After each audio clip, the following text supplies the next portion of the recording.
안녕하세요. 시공조화 이팀장 김지환. 이승입니다. 네, 오늘은 저희가 건축사님을 모시고 저희가 이제 리모델링 의뢰인들을 위한 건물 매입부터 그다음 설계 시공까지 한 번에 필요한 모든 것들을 해결해드리는 원스톱으로 제공해드리는 특별 솔루션을 이제 소개해드리려고 하는데요. 일단 저희 대표님께서 이제 건축사분을 간단하게 소개를 좀 해주실 건데, 네, 대표님 소개 부탁드리겠습니다. 이승 건축사님이세요. 건축사님이 하는 영역은 뭐 다들 너무나 잘 아시겠지만 용도 변경, 감리, 그리고 이제 허가 이런 법규 검토, 행정적인 업무 다 총괄 해주시고요. 그렇습니다. 네, 많은 일을 해주고 계십니다. 네, 저희 의뢰하시는 고객분들께서 많이 질문하시는 부분들을 추려서 베스트 질문만 이제 좀 질문을 드릴 텐데요. 첫 번째로 이제 현재 주택을 근생으로 용도 변경하고 싶어 하시는 분들이 굉장히 많잖아요. 그런 절차와 비용이 어떻게 되는지 저희한테 굉장히 많이 의뢰를 주고 계시거든요. 네, 어떻게 될까요?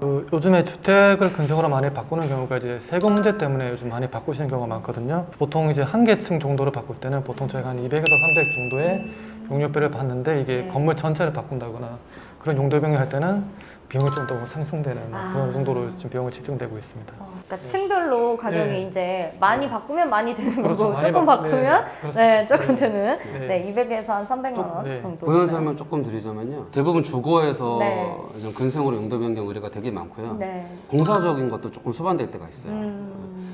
예를 들어 주방이 있으면 안 된다. 네. 욕조가 있으면 안 된다. 어. 특히나 이제 불법 시설, 뭐 발코니 확장을 조금 렉산으로 어설프게 한 뭐 이런 것들. 네. 이런 것들이 수반돼야 되기 때문에 지금 말씀하신 부분이 이제 행정적인 200에서 300의 비용이 되는데 그거 철거하는 걸 갖다가 되게 간단한 거를 또 별도로 철거업체 알아보세요 할 수 없잖아요. 네.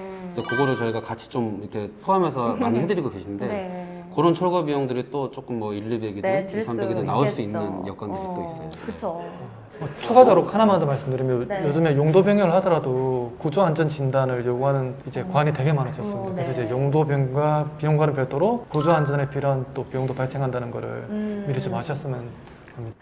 그렇게 이것만 지금 얘기를 들어도 사실 굉장히 따질 것들이 많아지는데 이거를 다 다른 데서 이렇게 하려고 하면 진짜 머리가 많이 아프실 것 같아요, 건축자분들이. 그래서 아무래도 한 곳에서 그냥 다 끝낼 수 없을까 하고 많이 물어보시는 것 같은데요. 두 번째로는 리모델링을 하기 위해서 대수선 허가를 꼭 받아야 하나요? 네, 대수선 허가는 이제 네. 필수사항인 거로 바뀌었고요. 네. 이제 건물을 이게 대수선도 신고권하고 허가권 두 개로 나눠져 있는데 대부분의 건물은 리모델을 하게 되면 대수선 허가를 받게끔 그렇게 이제 법으로 이제 거의 정리를 해놨습니다. 그럼 대수선 허가는 무조건 꼭 받아야 네. 하는 걸로 아시면 되실 것 같고요. 자, 세 번째로요. 건물 매입 전이나 리모델링 전에 꼭 체크해야 될 인허가 사항들이 어떤 게 있으실지 진짜 많이 궁금해 하시거든요. 어떤 것들이 있을까요? 우선 그 건물주분들이 건물을 매입하기 전에 제일 먼저 네. 확인해야 될 사항들이 이제 건축물 대장을 보면 위법 건축물이 있나 없나 이제 그 표시가 되어 있습니다. 위법이 있나 네. 없나. 그쵸, 중요하죠. 그 위법이 있는 건물은 저희가 행정적인 처리를 할 수가 없어요.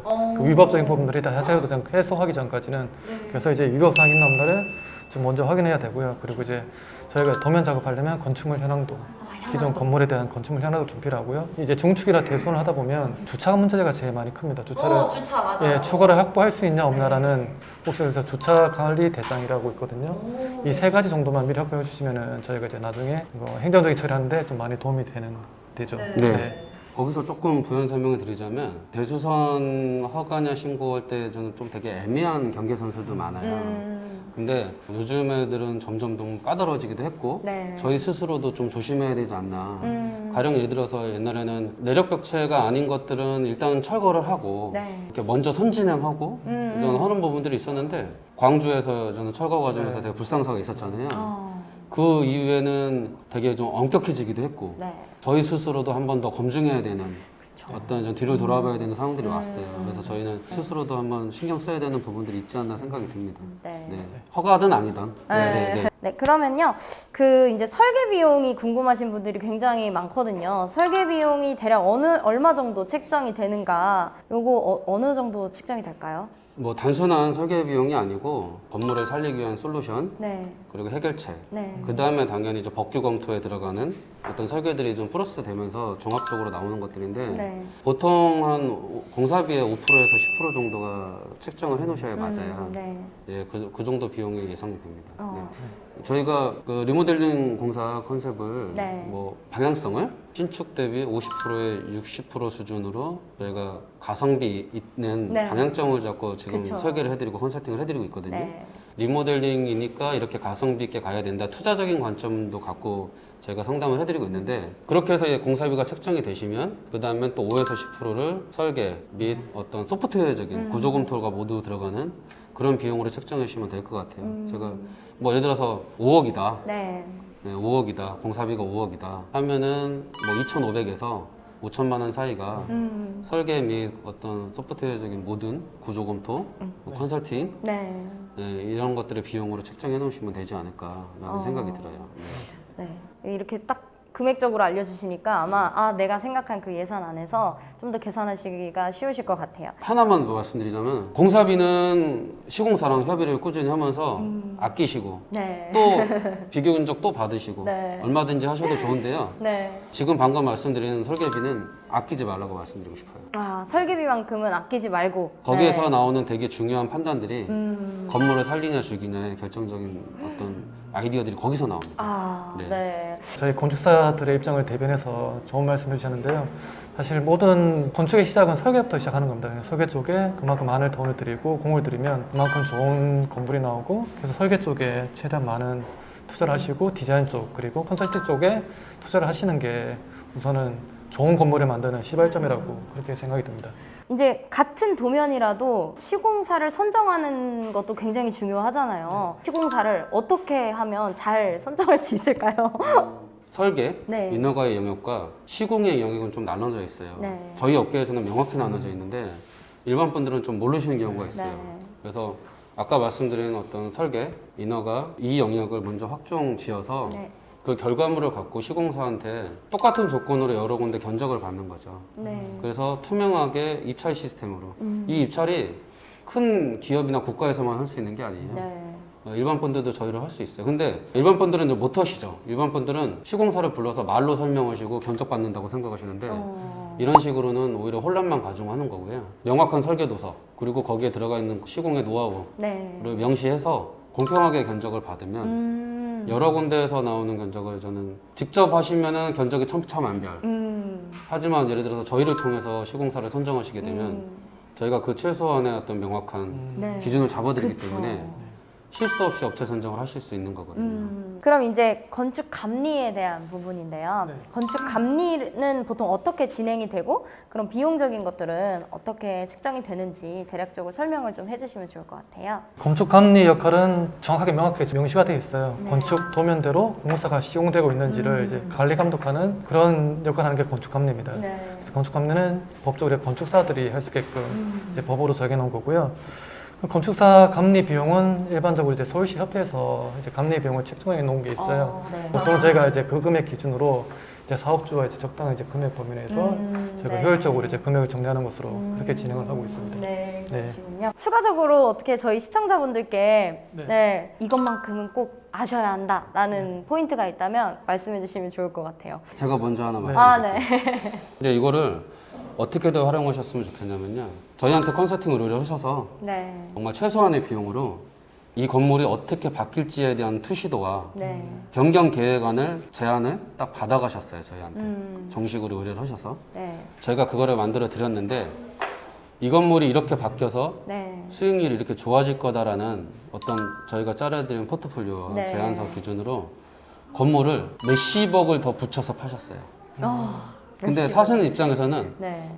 이 건물이 이 돈을 투자하면 진짜 이렇게 되게 왜냐면 보니까 맞거든. 제안서가 잘 돼 있으니까 틀린 말이 하나도 없거든. 그럼 진짜 이 건물이 이렇게 되네. 네. 견적서까지 첨부 돼 있네. 네. 그래서 이게 눈에 보이지 않는 어떤 컨설팅의 설계의 역량을 크게 이렇게 중시해 봐주시면 좋을 것 같아요. 네. 네, 마지막으로 네. 건축사님께 여쭤보고 싶은 게 이렇게 원스톱으로 저희가 진행하는 이 솔루션 있잖아요. 네. 이거의 가장 큰 이점과 만약에 이렇게 원스톱으로 되지 않고 좀 이렇게 따로따로 하게 되면 진행을 하게 되면 어떠한 좀 아쉬운 점이나 혹은 지금까지 경험 중에 어떤 좋은 예시가 사례가 있다면 좀 소개해 주시면 좋을 것 같거든요. 리모델링 같은 경우에도 이제 전문적으로 리모델링을 하는 건축사들이 따로 또 있습니다. 그건 네. 뭐 또 잘하시는 분들이 있고 그 예를 들어 이제 그쪽 적극적으로는 별로 하지 않은 건축 경험을 못 한다고 안 하는 건 아닌데요. 이제 네. 경험이 없다 보니 네. 예를 들어 이제 건축주분들하고 일을 하다 보면 리모델링하고는 좀 과하게 설계가 된다거나 그리고 좀 리모델링 시장 현장하고는 맞지 않는 그런 설계를 함으로 해서 나중에 실제적으로 이제 견적을 받아보면 네. 거의 신축에 육박하는 그런 견적이 나올 수가 있어요. 오. 그래 되면 다시 이제 건축주분들은 차라리 이걸 신축으로 하지 왜 리모델링 하냐라는 생각이 들겠죠. 그렇죠. 네. 그래 되면 다시 이제 설계를 다시 하는 겁니다. 그러면 아이고. 전문적으로 이제 리모델링을 하는 건축사를 찾고 그리고 시공사와 함께 네. 이제 일을 해야 하는 경우인데 저희와 같이 이제 원스톱으로 이제 만약에 이런 업무를 하게 되면 네. 저같이 이제 리모델링에 대해서 알면 시공사랑 같이 어느 부분을 줄일 수 있고 그 설계 단계부터 리모델링을 고려한 설계를 진행하기 때문에 그렇죠. 비용적인 측면과 그리고 공사를 줄일 수 있는 측면들 그리고 건물을 더 효율적으로 가치 있게 만드는 그런 업무들이 한 번에 이제 진행되기 때문에 네. 어떤 비용도 줄이고 네. 더 이제 가치 있는 건물을 만들 수 있는 그런 기회가 되는 거죠. 네. 그러니까 실제로도 이런 사례가 지금 있다고 말씀을 해주신 건데 네. 대표님 그러면은 네. 이렇게 터무니없는 설계 이미 다른 데서 받아서 가지고 온 사례들도 저희가 맞나요? 실제로 있었던 얘기를 아. 지금 우리 소장님께서 해주신 거예요. 그 지역 건축사에서 네. 그 설계도서를 받았는데 뭐 그분도 뭐 잘못한 게 아니고 네, 네. 건축사님이 저는 어떤 리모델링에 대한 경험이 부족하시니까 네. 그 저희한테 견적을 의뢰를 하신 거예요. 근데 견적을 뽑았더니 이건 뭐 신축에 육박하고 그렇다고 월세 구조가 좋아지는 해결점도 결정적인 게 안 느껴지더라고요. 그래서 저희가 몇 가지 제안을 드리고 설명을 했더니 네. 다시 설계 변경을 시도하셨지만 네, 안타까운 건 이미 설계비를 몇 천만 원을 쓰고 오셨다는 게 아이고. 그게 안타까웠던 사례죠. 네.